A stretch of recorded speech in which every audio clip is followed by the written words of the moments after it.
ছোট বড় পাহাড়, টিলা আর সমতল ভূমির সংমিশ্রণ সিলেট অঞ্চল। এর মধ্যে হবিগঞ্জে বেশিরভাগই সমতল ভূমি। পতিত জমির পাশাপাশি সেচ সুবিধা না থাকায় এক ফসলের বাইরে বছরের বাকি সময় অনাবাদি পড়ে থাকত অনেক জমি।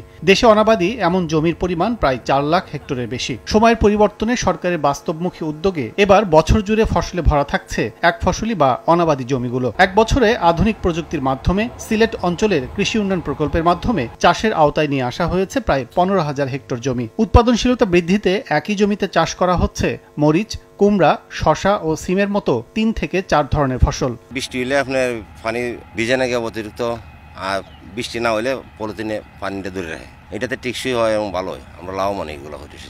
আগে তো আপনি একটা করেছে শেষ, মানে এরপর আবার শ্বাস দিয়ে সেটা করা লাগতো, মানে ফলে যাওয়া দেওয়া আমরা এটা 3-4টা ফসল করতে পারি। সাধারণ ফসলের পাশাপাশি এসব জেলায় উদ্যোগ রয়েছে উচ্চ মূল্যের ফসল চাষেরও। সহনীয় তাপমাত্রায় দেশি বিদেশি সবজি ও ফুল চাষের লক্ষ্যে তৈরি করা হচ্ছে পলি নেট হাউস। এসব উদ্যোগ কৃষকদের মাঝে বাড়তি আগ্রহ সৃষ্টি করবে বলে মত কৃষি মন্ত্রণালয়ের।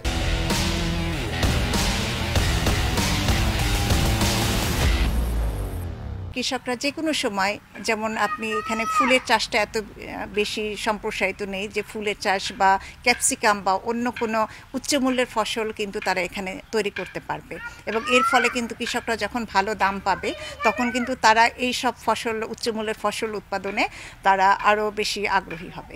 আগামী 5 বছরে শুধু সিলেট অঞ্চলেই প্রায় 71,000 হেক্টর জমি চাষযোগ্য করে গড়ে তুলতে চায় কৃষি মন্ত্রণালয়। এ লক্ষ্যে প্রকল্পের মাধ্যমে সার, বীজ ও কীটনাশকের পাশাপাশি দেয়া হচ্ছে সেচ, তেয়ার ও কীটনাশক ছিটানোর মেশিন।